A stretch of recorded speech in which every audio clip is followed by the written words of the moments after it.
Hello and good evening. My name is Jason Rankin, and on behalf of AgResearch, HDB, AFBI, and all the partners of the UK Dairy Carbon Network, I would like to welcome you to this evening's Farmer Information Evening on this exciting new DEFRA-funded project.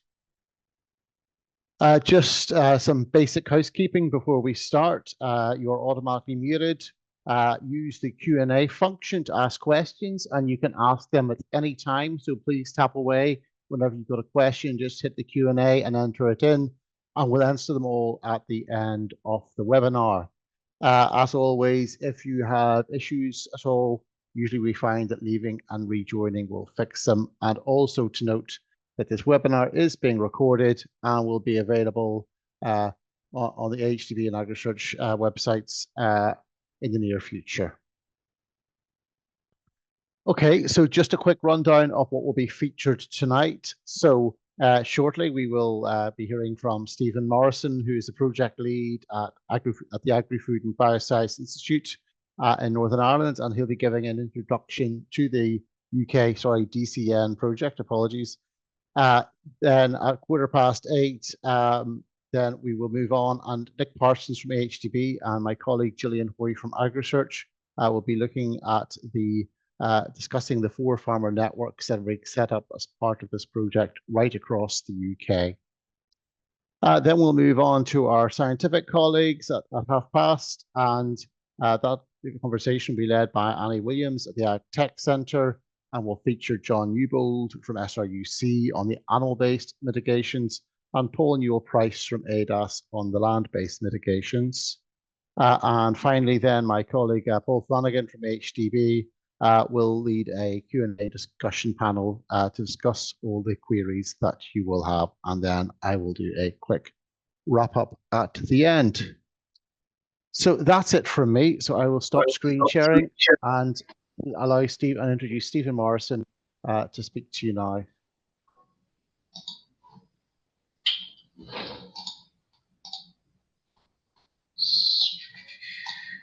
Just checking what screen you're seeing, Jason. We're seeing a Zoom screen. Oh yeah, I see you coming in. Not yet. Is that you now? I think so. Yes. Yeah. Put it in presentation mode, and we'll see. No, you need to swap the presenter and whatever mode. Yep, that's you, Grant. Thanks. Perfect. Well, thank you, everyone, and thank you for joining us this evening to hear all about the UK Dairy Carbon Network project. I'm very excited to be sort of kicking off this project. As Jason mentioned, I'm the overall project director, and AFBI are leading this project with a number of key partners across the UK. So again, I've only got 5 minutes or so really to give a flavour, an overview of the project and what it aims to deliver before handing over to the other colleagues.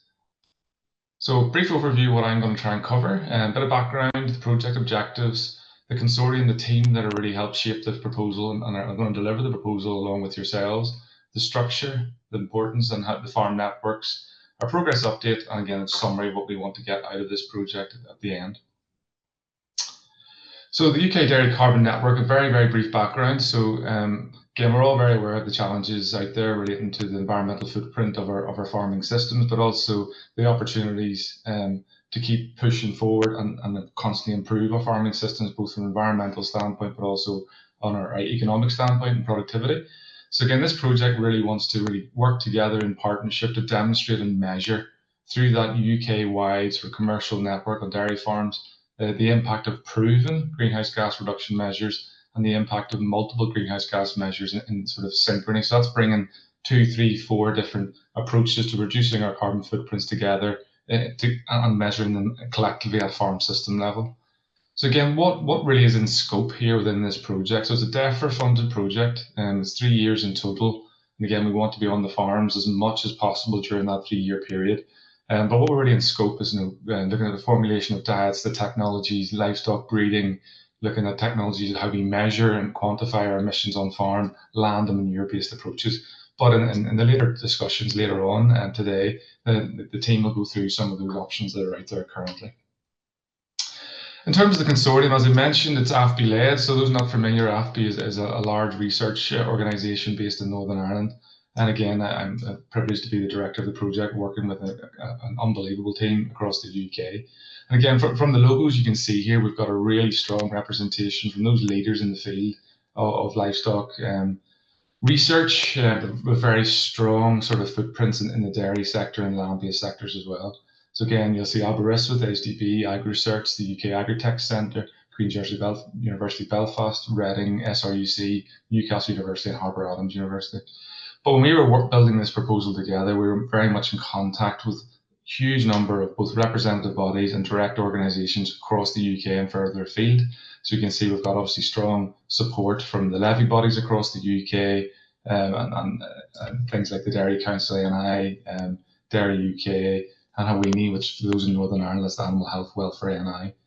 But again, one thing that just continually keeps to grow, and it is really, really impressive, with over 50 organisations, many of them you'll know are already supporting the project, and that number keeps growing. So these could be your milk processors, that could be your feeding companies, the fertilizer companies, the seed-based companies, some of the measurement companies out there. So again, continually growing team supporting the project and feeding their information in. What does the structure look like? Again, very much a whistle stop here in this overview. You'll hear more about this when we go into the farm networks itself. But the overall project structure, and again, we start with project management, and that's largely making sure we deliver on time and deliver on budget.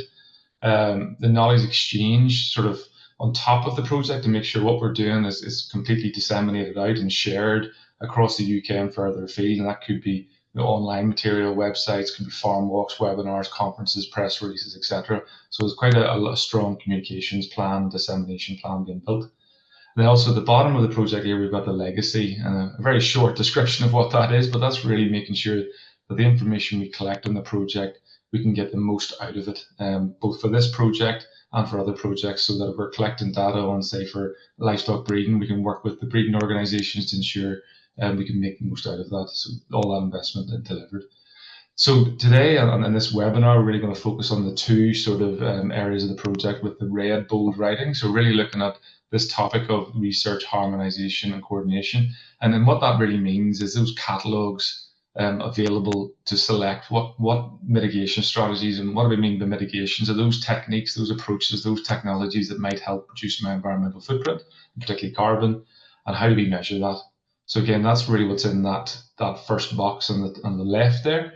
And then we have our development centre, which really focuses on looking at some of the gaps in knowledge, where the science needs to further strengthen before we can bring that out into the farmer network.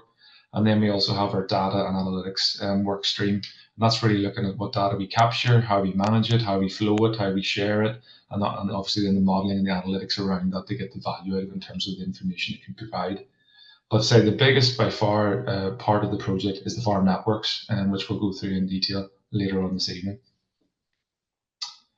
So the latest update really on where the project is, the contract is now fully signed for the project and we're very much underway. We had a public launch of the project a number of weeks ago, and you may have picked up in the sort of agricultural press that those launch articles, those launch pictures, everyone smiling in the background.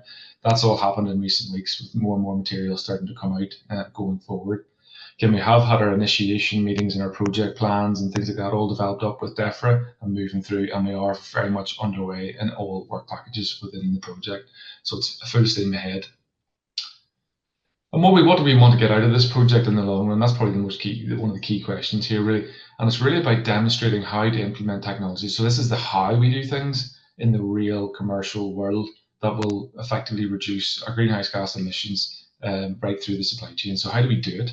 Also then the real world evidence of the benefits and the disadvantages, how much of a benefit was it, what were the hassles involved, both even before the farm, right through to the farm gate. So how that all happens and to really inform the policymakers, but the wider supply chain.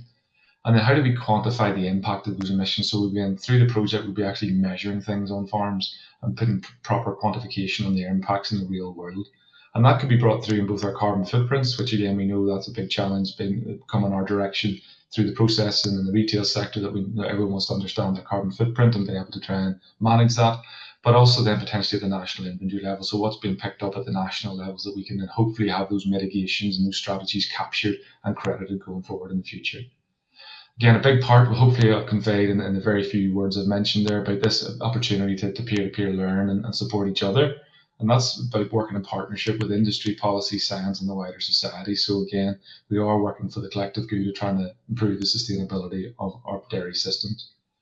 And again, the ultimate at the bottom here is really that impactful change, and that's really about further enhancing the sustainability of our dairy industry. We've already got a very strong dairy industry. How do we keep continually improving and show that we are improving and improve that? So again, the last sort of a plea from me is really a big thank you for joining the webinar this evening. That shows that there's interest there and I'm keen to get involved, but very much looking for you to join the team and get involved in the project, both either in the network or even in that wider dissemination piece as well. So that is me through very, very quickly, and I will stop sharing and hand back. Okay, thank you, Stephen. That's brilliant. Okay, and now I'll hand over to Gillian Hoy and Nick Parsons, who are going to take you through the 4 farm networks. Hopefully that's sharing there now. Yeah, that's you. Thanks, guys. Yeah, so I'm Gillian Hoy. I work at AgResearch, and along with colleagues at AHDB, we'll be leading on the delivery of the farm networks aspect of the UK Dairy Carbon Network project. So this evening, alongside my colleague Nick, we're going to be going through the farm networks themselves. What are they? And what will be involved if you apply as a farmer to take part and are selected. So I will pass over to Nick to introduce himself and HDB at this stage. Thank you, Gillian. And yeah, good evening, everybody. Nick Parsons, Head of Engagement at HDB. And we thought we'd just touch, because we're kind of cross UK, we'd just touch on the 2 organisations that will be working closely with the farmers. Thanks, Gillian. So HDB Dairy, funded by farmers, funded by our dairy farmers by a levy, promoting British dairy through high-level campaigns such as Let's Eat Balanced and others, supporting UK exporters as well to access global markets. We've got a baselining project, which is also another environmental activity that we've got going on with 50 dairy farmers across GB, which is just launched in the back end of 2024. We're also helping farmers make those informed decisions. We provide the independent genetic and genomic data. 95% of dairy semen sold in the UK use our insights. We've got market analysis, we've got pricing and consumer trend activity goes on. And also, as part of the team that I work in, the engagement team run on-farm meetings, strategic farms, webinars, and connecting farmers with industry experts. So this fits very well with what we'd like to work with. Gillian. Yeah, AgResearch similarly a wee bit smaller. We're based over in Northern Ireland, but we are a farmer-funded levy body, and we use those funds to commission research into the improvement and development of beef, sheep, and dairy farming.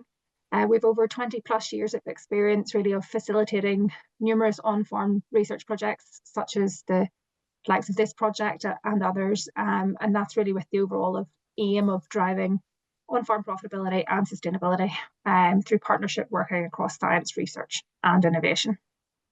So,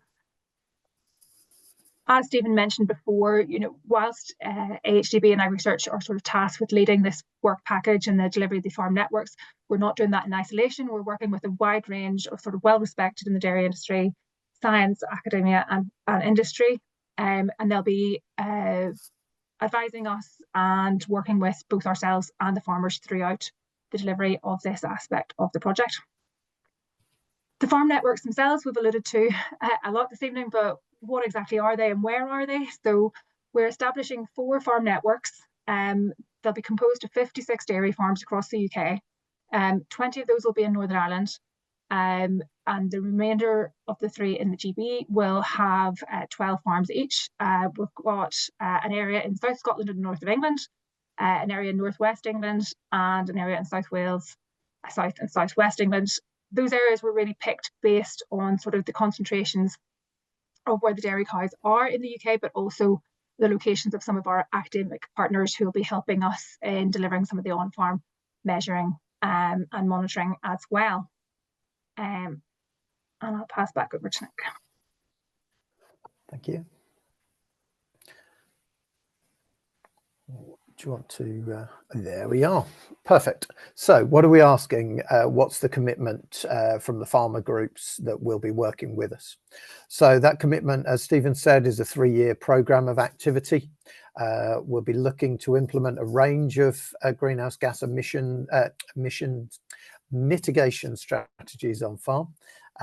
We're going to provide access, you will need to provide access for staff to collect data. Actively participate. So we're looking for farmers that want to be part of that team, as Stephen said, attending meetings and providing feedback, and then sharing those experiences through farm walks and media content. So it's really about learning at farm level about those mitigations and then sharing that. It's a wider to the wider audience. Thank you. So why take part?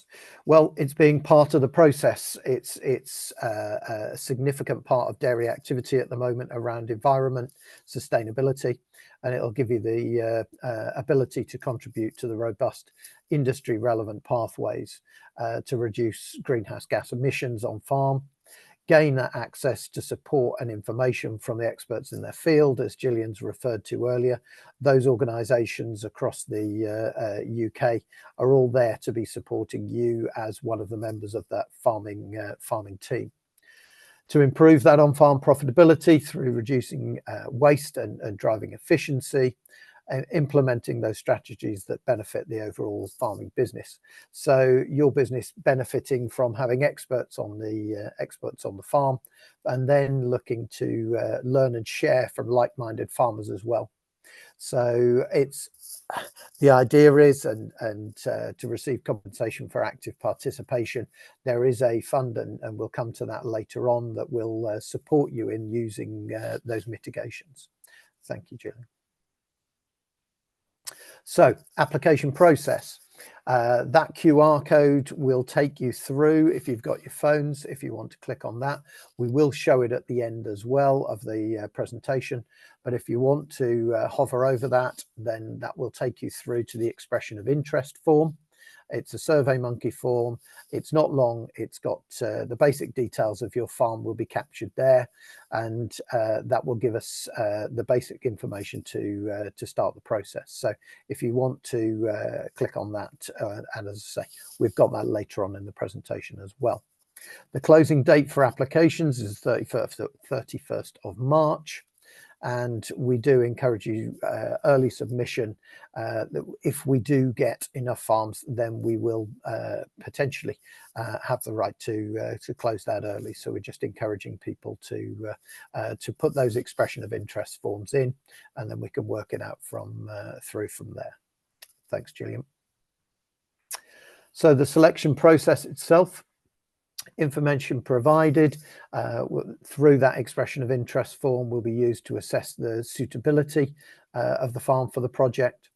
Additional information may be sought, and we'll give you a phone call or a pre-arranged farm visit to build up a picture of what you've got and how we can work with you. The final selection will be made based on the project objectives and the required deliverables. So it will be in a activity of trying to understand the best farms for the activity that we're looking to deliver. And then if we're oversubscribed, we may well put together a reserve list that may be then called upon at a later stage through the project. And selection, we hope, will be finalised in April if all goes well as we go through. Thank you. So step one of the selection process is the baseline data collection. So high-level enterprise information we'll be looking to collect at farm, similar to the information that you would use for a carbon footprinting exercise. Where possible, we want to use farm software and try and simplify by automating the data flows, and the software packages that we are looking to engage with will be part of the information that we try and collect as we go, so we know what we're working with, and then ultimately to inform the selection of the mitigation options that you may well be considering. Thank you. So step 2, those mitigation options. Each farm will implement between 2 and 4 mitigations options simultaneously, and that's part of the concept, is to look at multiple mitigations working on individual farms. So which mitigations you will depend on your farm business, and you'll play an active role and working with the team, the farm liaison team, and the wider organisations who are supporting in looking at those mitigation option selections. They will both cover land and animal, and the Work Package 2 team who are coming after us will give a bit more detail into those and look at the technologies that we potentially can use. And version 1 of that mitigation catalogue is now available, and the 7 core themes of those bring in those kind of wider efficiencies and drivers that help reduce and manage greenhouse gases around breeding, around forage quality, around change to feed formulation, improving feed efficiency, improved animal health and early intervention, improved fertilizer efficiency, and manure management. So all those areas that may feel an obvious direction to go, but what we're looking to do is try and drive multiple mitigations to show the improvement. And then step 3, the implementation and measuring. We're hoping to be on farm and working with you through spring and summer of 2025 as we get contracts in place, testing and measurement carried out, and will be dictated by those mitigations. So different systems will require different kind of measurements. Frequency of collection will also depend on those mitigations, and we'll agree all that before we commence any activity. And then the data collected by the project will be through the farm liaison officers and through those scientific partners that we have from the academic groups that we showed earlier.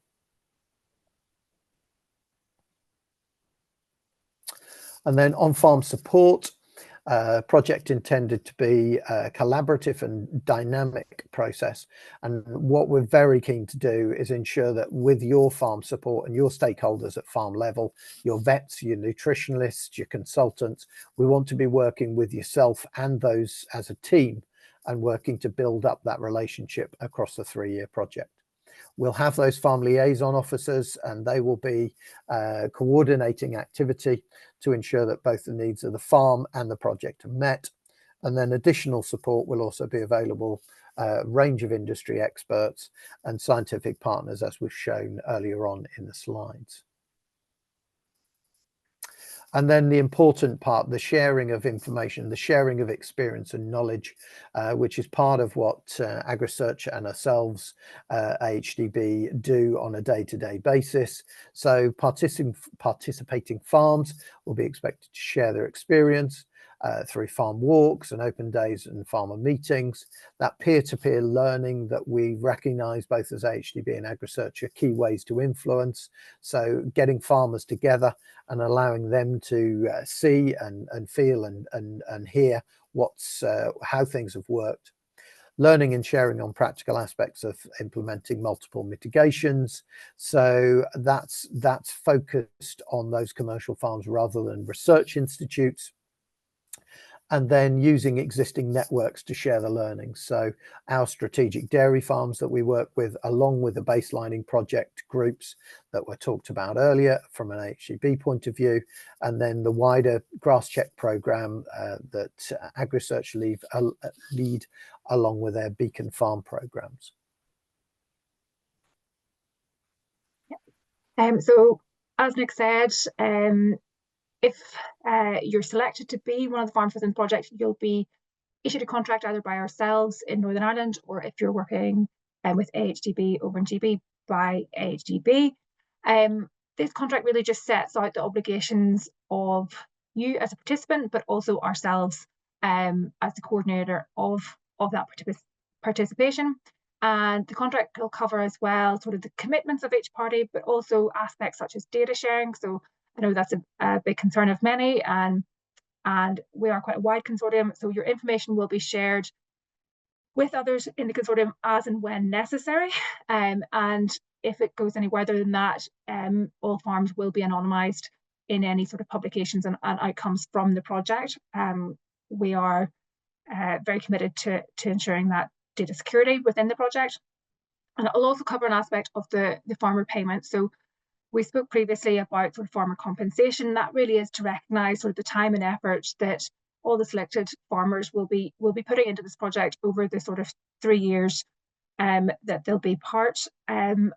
We envision at this stage that the payment really will comprise of a base payment, and that'll come down on a yearly basis for your active participation. And there may be top-up payments depending on what mitigations are selected, and that may come down to sort of the level of time or hassle or other aspects that may impact your farm business, just to recognise that. And then we'll also be have a budget for consumable costs, which will cover some of the aspects of the mitigation options that we have maybe chosen to undertake on your farm, to ensure that there's sort of no additional cost to the business of taking part or implementing those. And then we'll also be receiving some in-kind support from other sort of industry partners as well, which will help cover some of those consumables going forward as well. And then just to sort of sum up and finalise, just to reiterate that the application process is open, and that expression of interest form is on the website. It's available through the QR code. We'll pop a link into the chat as well for use. And we definitely would encourage you to apply early. The closing date is the 31st of March, and we hope to have a good application rate across all of the 4 areas that we're looking for farms. If you would like to speak to anyone in person to discuss the project in more detail or have your queries answered, there is a telephone number there at the bottom of the screen, as well as an email address, and one of the team will make sure and get back to you on those if you have any. And I'll leave it there. Okay, thank you very much, Gillian and Nick. And just a reminder that you can put Q&As in at any time, and I see a few coming through now, so thanks for those. And do keep popping in the Q&A box. Okay, I will now hand over to Annie Williams and her colleagues, John and Paul, to take you through the next section. Thanks, Jason. So I'm just going to briefly go through those mitigations and measurement catalogues that Stephen mentioned at the start. So I'm Annie Williams. I work in business development at the UK Agritech Centre, who are coordinating this particular work package, which is broken down into those 2 aspects of measurement and mitigation. I'm not going to spend too long on the measurement side, only just to say that the measurement is active measurement in terms of measuring those greenhouse gas emissions, but we'll also be using indicators and models depending on the different variables that we're trying to measure, and that will be implemented across the farm network to measure those effects of mitigation. But focusing a little bit more on that mitigation side, as a few other people, Nick and Stephen, have mentioned, we've got the version 1 of that mitigation catalogue. So those are actions that can be taken to reduce greenhouse gas emissions on dairy farms. And we can break those down into animal and land. And my colleagues will talk about those in a little bit more detail. But just to give you a bit of a review of how we've come to those. So they've been assessed by experts from across the UK to be mitigations that are commercially readily available, regulatory approved, where there's significant extensive evidence that they can have an effect on emissions, and that they're also acceptable within the supply chain. So they're suitable for a range of dairy systems. That doesn't mean that they're suitable for every system. We've got different mitigations that will be suited better to different types of farms. And that process that Gillian and Nick and the farm liaison officers have just gone through will help to refine that and use the appropriate mitigations within those systems. The current focus of that mitigation catalogue at the moment is on those things, but it's also on mitigations that are potentially seasonal or there's a need for long term. So something like clover, diverse swards where we need to reseed, or something to do with breeding and genetics, where to get anywhere with those things, they need to be brought into the project early because they're long-term mitigations. And what I just wanted to say finally is this is the first iteration of that mitigation catalogue. So those 7 items that Nick had on the previous slide are the first ones that are available. This is going to develop through the project, and we'll have different ones available at different times throughout this 3-year project, and they'll be assessed by that team of experts. If you're a commercial stakeholder with a mitigation technology or a measurement technology that you'd be interested in this project using, you'll be able to submit an expression of interest in that through the AHD website very soon. So that should be live by the end of the week. It will ask you a series of questions, and then we might come back to you for more information, or we might say, yeah, we think there is enough evidence for that mitigation to be included within the catalogue. But happy to answer any questions on that. But first of all, I'm going to hand you over to John Newbold, who's going to take you through the first iteration of those animal mitigations. Thank you, Annie. Yes, John Newbold with SIUC, based at our dairy centre in the southwest of Scotland near Dumfries. So really this is just to expand a little bit on Annie's excellent summary there, focusing on those measures in version 1 of the catalogue that are relevant particularly to the animal directly. And again, a reminder there in the first comment here, we're talking both about absolute greenhouse gas emissions, which ultimately is what's important from a national inventory point of view, but also very much in the emissions intensity, so greenhouse gas emissions per kilogram of milk, carbon footprint, if you like, which clearly is relevant to farm businesses. In this version 1 of the catalogue, going from left to right across the coloured sections here, focus on feedstuffs, feeds that we can control those emissions to some extent because of the feeds that we grow ourselves, and feeds that are purchased. So again, there are opportunities there to purchase feeds that have a lower embodied or embedded carbon footprint within them, and there are databases and methods available to do that.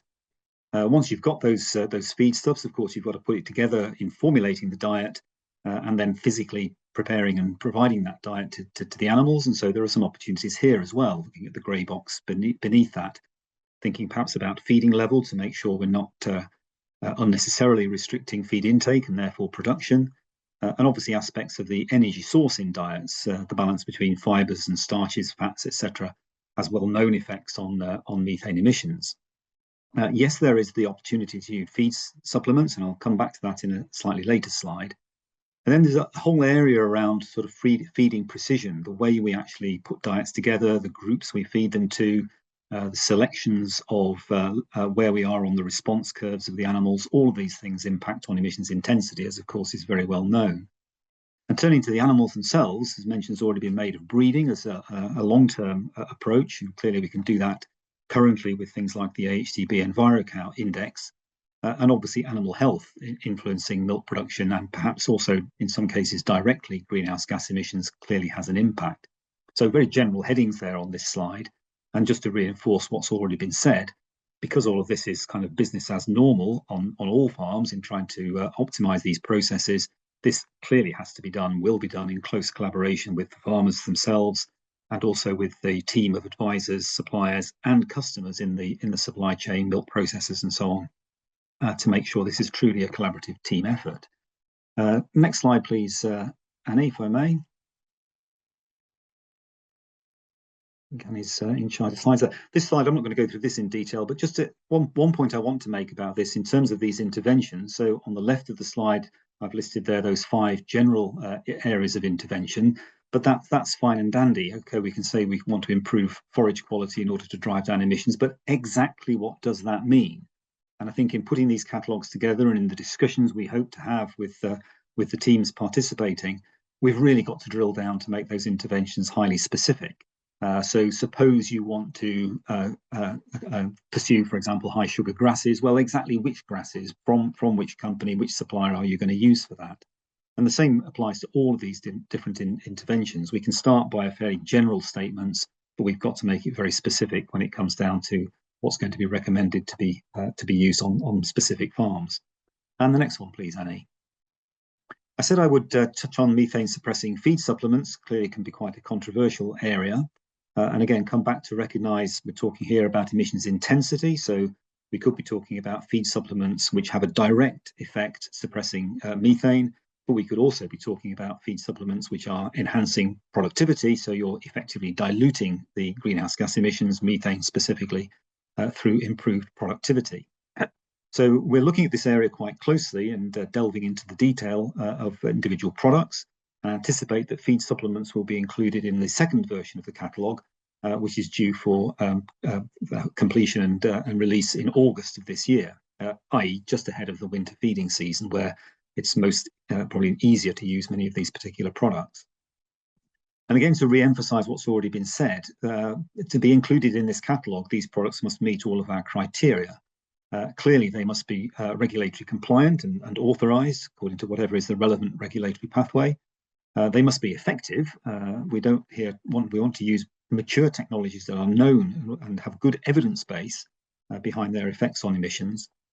Clearly, they have to be commercially available. Otherwise, what's the point? We can't use them. And critically, they need to be acceptable to the participants in the supply chain. This clearly is a very important component of this. And if we look very briefly then at the feed supplements that might suppress methane directly, I've listed a few of them here. Some of them from a regulatory point of view are feed materials, such as fat supplements, for example, or the garlic, seaweed, and so on. And a few of them, and it is a very small number, are authorised feed additives, and the Bovaer 10 product is one of them.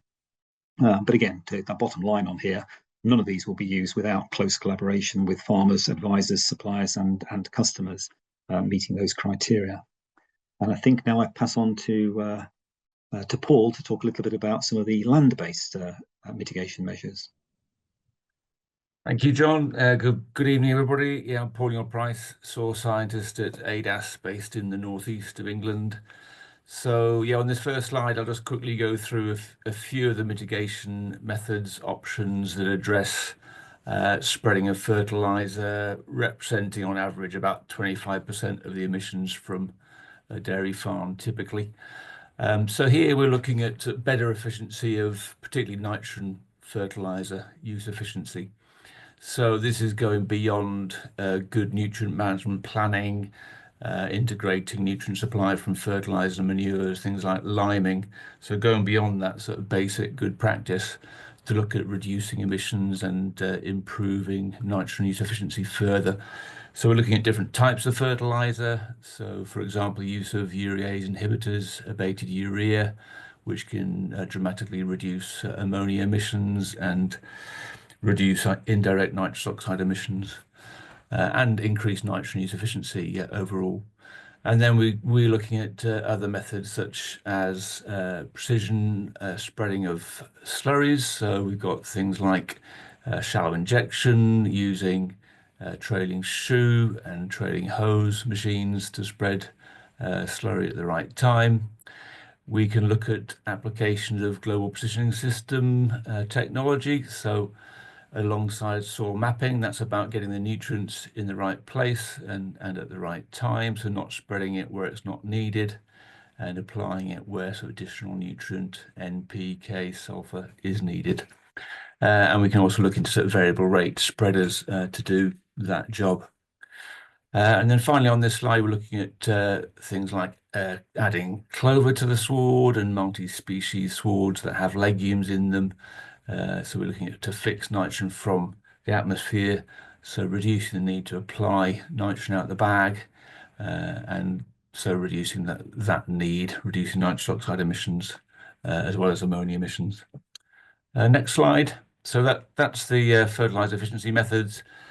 We've also got a few options in terms of manure management, but we're looking at one in particular on this first version, and that's slurry separation.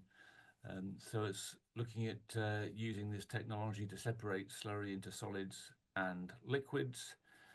We can reduce the amount of liquid slurry that needs to be spread by sort of 10 to 15% by doing this. means that the solids and the liquids can be used more effectively, again in the right place and applied at the right time. We've looked at this previously over the years to see that effect on greenhouse gas emissions. The fact that you can then spread the materials at the right time means that you're improving your nitrogen use efficiency again, making the most of the materials. But there is some evidence also more recently that we can reduce methane emissions from store as well. And there's a new project funded by DEFRA which is looking specifically at this in terms of how effective this technology can be at improving things for the farm business overall. So that's just a quick run through a few of the sort of land-based measures.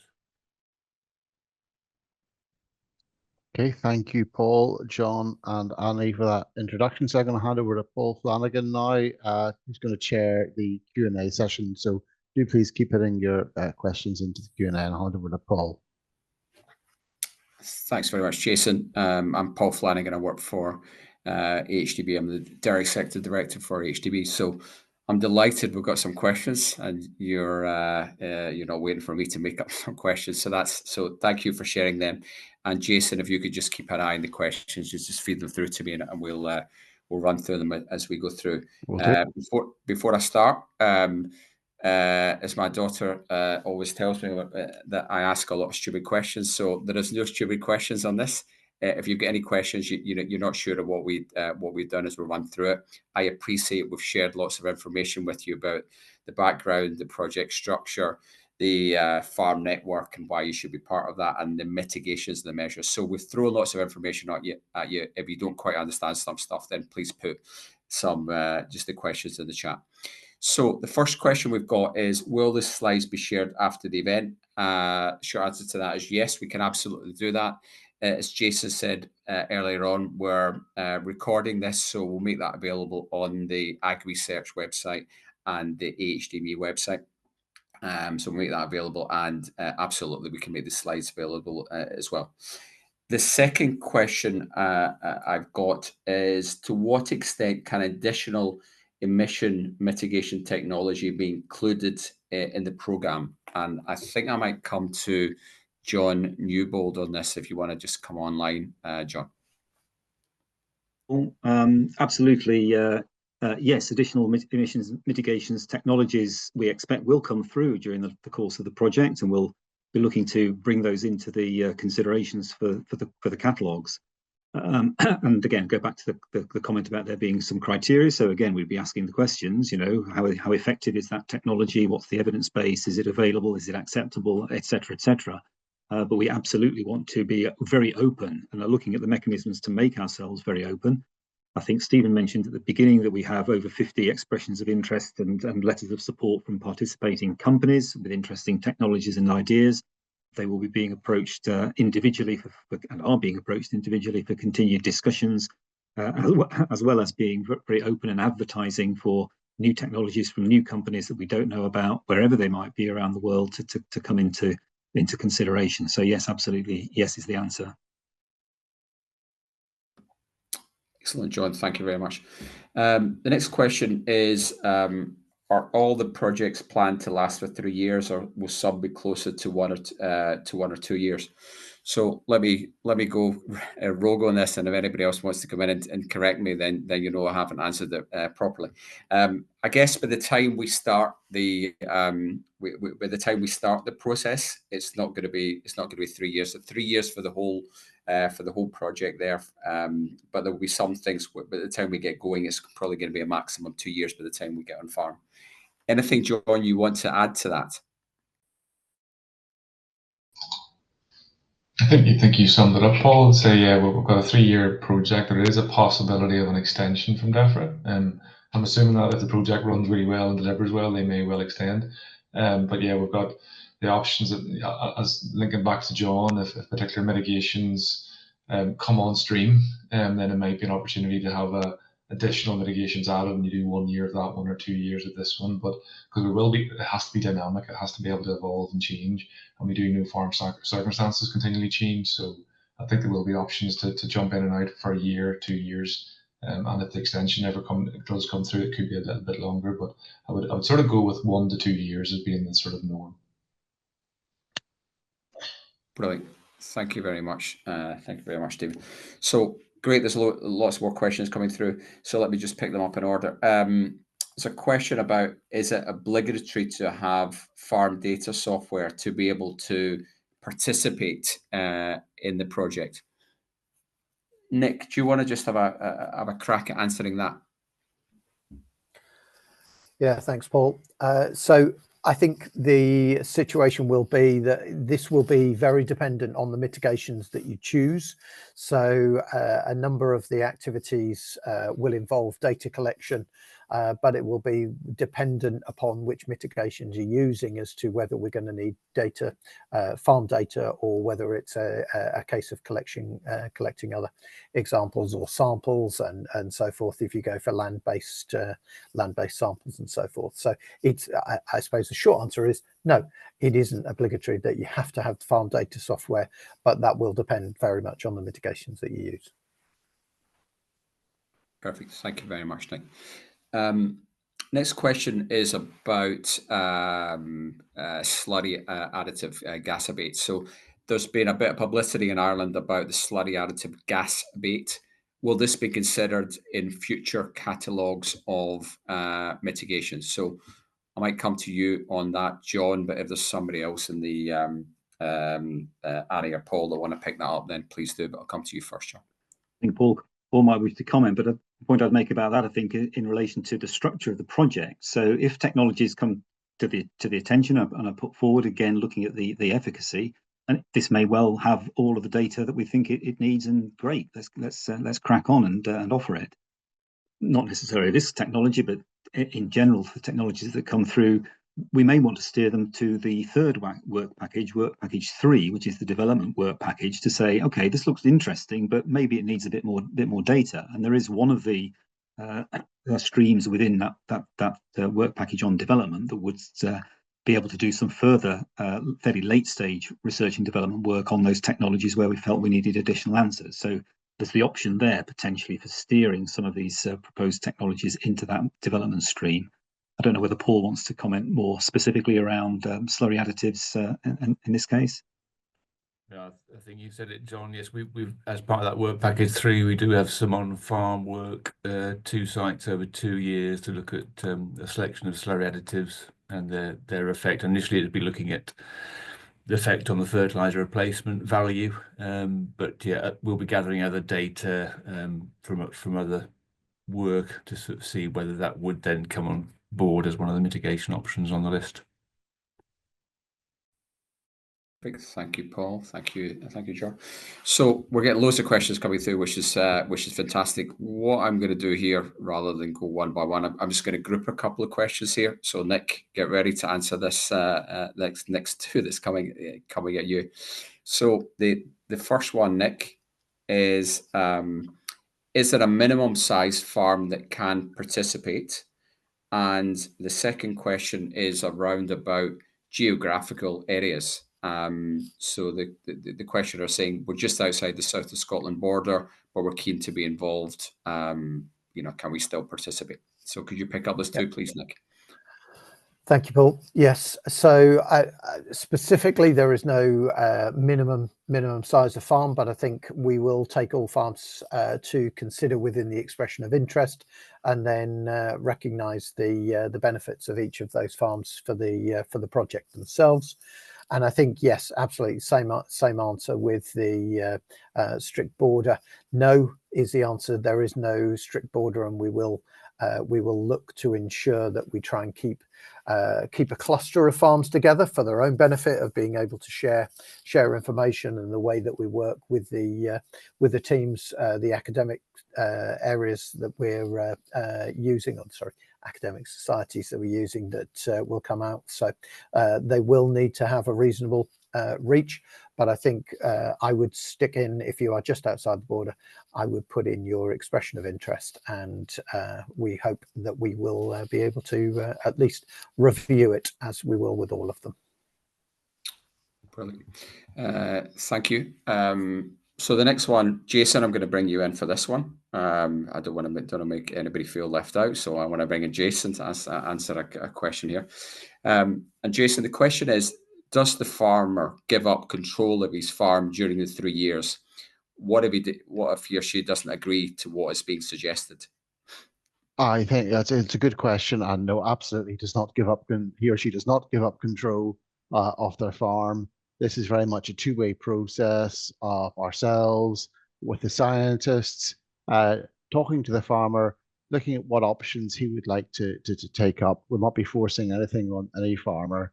That will be very much a two-way consensual exercise. Brilliant. Thank you very much, Jason. Right, a couple here for you, John, but again, feel free to pass on to your colleagues on the mitigations there. So again, I'm going to group a couple here. So there's a couple of similar questions here. Will you be installing physical methane recording meters on farm? And the second question is, are you hoping to physically measure methanes on farm from animals, manure stores, or only from modelling? Yeah, thanks. These questions have had a lot of discussion within the team, both when we were developing the proposal and as the project gets started. And the answer is both. So there are going to be areas where we do want to go onto farm and directly measure emissions, recognizing that that's perhaps in some ways easier to think about for methane emissions from cows and, say, nitrous oxide emissions from fields in terms of direct measurement.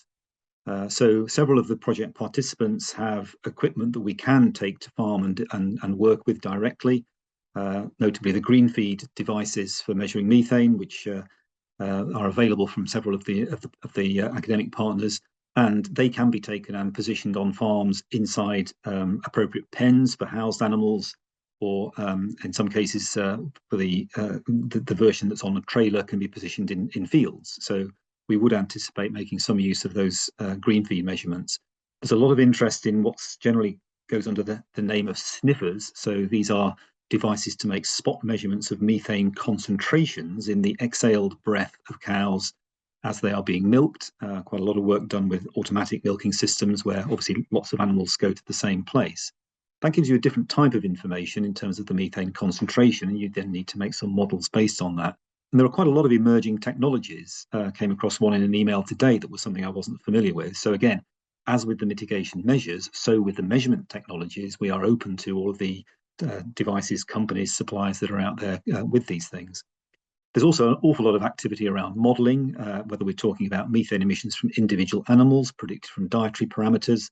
We've got a lot of interest in the use of the milk spectra, and a large part of this of the data collection was likely to be making sure we can generate milk spectral data on samples from participating farms and track those data as they're in the system, and working with international teams to look at models to predict emissions from those spectra. So it's going to be a combination of direct measurements and models, clearly mitigation specific and farm specific. Brilliant. Thank you very much, John. So I've just got another couple of questions just with regard to mitigations, and then Jason, I want to come to you just on farmer payments.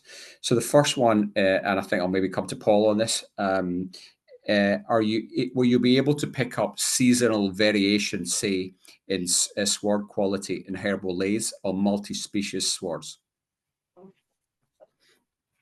Yeah, that's probably to be decided, but I would have thought that is a good example of the sorts of measurements that could be made. We talked about sort of indicators, so that would be a useful indicator of whether the options be well implemented. So that's the sort of thing we'll need to be thinking about rather than direct measurements.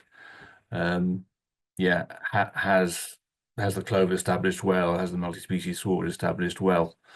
And what are the changes to farming practice? I mean, specifically, because that's the greatest impact probably is the impact on reductions in nitrogen fertilizer use. So there's a number of things that we could be looking at. Thank you, Paul. And we've had some brilliant questions, so thanks very much for this. There's another cracker here. And this is going to Annie and Paul and John. You guys decide which ones answers this one. So on the farms that are stacking mitigation options, how will you ascertain whether the mitigations undertaken are synergistic or antagonistic with each other? which is a cracker of a think question. that's a really interesting Let's go for question. And again, it's another question that I guess that we've spoken about internally in the group lots. I guess the real thing to get across there is this isn't an academic exercise where we're controlling the variables and changing one thing and being able to measure it. This is a commercial program where what we're trying to do is demonstrate how much you can reduce the emissions on farm. So those mitigations that are stackable, clearly when we're working with those farms to understand what mitigations and which ones they want to choose and why they want to put certain ones on that farm, we'll consider those things. But we also have a work package that I haven't presented tonight that are data analysts, and they will be taking all the data that we're collecting off those farms. We haven't even drilled into all the data that comes off a dairy farm tonight, but all the standard data that you would collect, plus all the extras that John and Paul and things have mentioned, and trying to unpick that data to understand those relationships. So I guess it's going to be a complex data process, and we might not necessarily always be able to do that. But the idea is to demonstrate how we can reduce those emissions and then try and unpick that data from there. So challenging, but not impossible.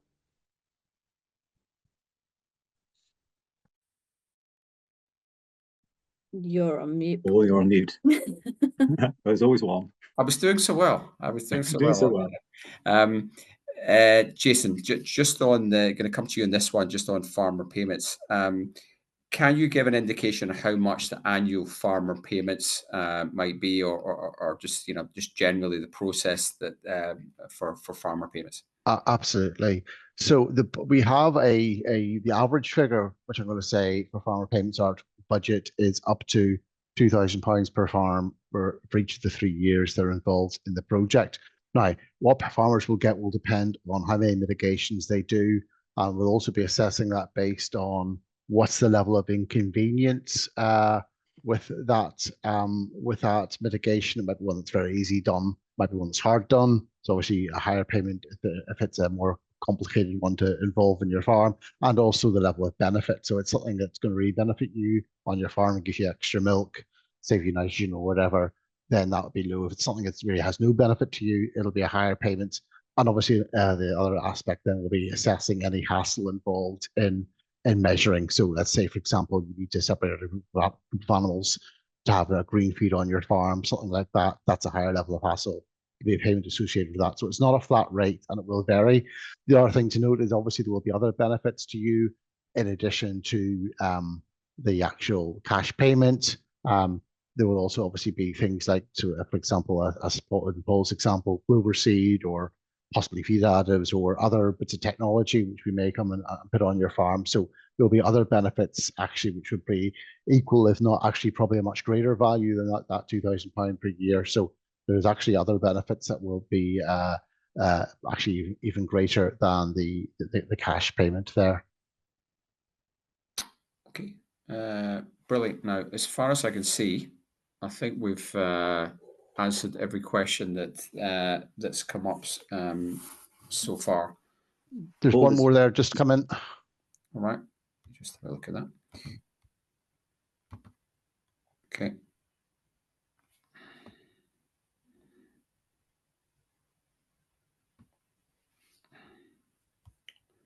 Right, let me just see that.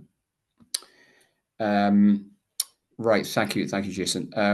Will the quality, there's two more. Will the quality of the output of this project be good enough to allow us to have a better engagement with the greenhouse gas national inventory to allow either better or new factors to be accepted? Now, given I think this is a difficult question we haven't heard from for a while, let's go back to Stephen. Thanks for that. Yeah, no, it is a very good question. But yeah, during the delivery of the project, that information and understanding that we pull from the project will help sort of inform the national inventories in terms of what they might well need going forward to both stand over an emission factor, but also stand over the activity data that feeds into an emission into the inventory. So I think it will help inform. it might not have directly go straight in there and dramatically change things, but it's part of that information building exercise for them to consider new mitigations and how they can be proven and accepted at a national inventory level. And again, I suppose for those on the call too, we're working very closely with that team that are involved in the delivery of the national inventory, so they're very much working sort of alongside us on that in the models and that evidence pack as such. So hopefully that answers that one, Paul. Right, thank you, Stephen. And another, I've got another couple that I'm going to go to Gillian and Nick for to answer these ones. So the first one, well, let me just ask these two, group these two together. So any particular dairy system, or are you more or less interested in working with, i.e. intensive dairy or grazing system? Is it a mix of different systems you're interested in? So that's the first one. And the second one that I think, Nick, you'll be able to pick up because you're quite familiar with genetics is, how can you measure the environmental impacts of selecting certain genetics over a 3-year program? Yeah, thanks for that. Yeah, I'll go with the first one first, and the very much mixed systems. So we're looking for all types of systems, and that's part of the project brief, is that we liaise and use and engage with all different systems. So very much block calving, spring and autumn, and very much grazing and more housed units as well. So yes, right the way across the gambit of dairy systems across the UK, we want to be using those farms across all the systems. So that's a very open one. The environmental impact around genetics and so forth across the 3-year program will be very much using the HDB systems around Enviro index of the indexes for the genetics side. So this is about trying to recognise we're not going to see heifers through born and then grown through, but using those genetic indexes, we will be able to calculate through, and using the skill of the SAC and our guys in HDB to be able to use that through, and the work package 4 team who are around the data and around looking at how they maximize the data to be able to reflect the different improvements. So it is about just looking at the indexes and using those indexes to reflect the improvement of genetics over the program time. Excellent, thank you very much, Nick, for that. So I can't see any more outstanding questions. We've answered, I think, nearly 20 questions. The questions have been phenomenal, so thank you very much for answering those questions. So I'm gonna hand back to Jason now. Okay, thank you very, very much, Paul, for that. Actually, sorry, I'm just saying one last one here. Will the project fund an installation of slurry separation system? Well, that might be a bit ambitious for the project to do something as large as that. We could be looking at recontracting in a slurry system, but I don't think we're going to do that. But anyway, listen, thank you very much for all those questions that have come in to us. Just a reminder then that expressions of interest applications are open at the moment, and again, you can do that via the QR code, and again, visiting the HDB website, which has a special UK Dairy Carbon Network site within the dairy section. As we said, closing date for applications is the 31st of March, but we do encourage early applications. And also on the screen, you'll see a contact phone number and email address for any queries you have. As I mentioned at the start, we'll put a recording of this and the slides on the HDB and AgriSearch websites in the coming days. So just finally to again thank all my colleagues here tonight, Stephen, Gillian, Nick, Paul, John, Annie, for all their work in this. This is a huge project and we're very excited about it. So we really do hope we will get a good expression of interest in this. So thank you all to that, and can I wish you all a very good evening. Thank you.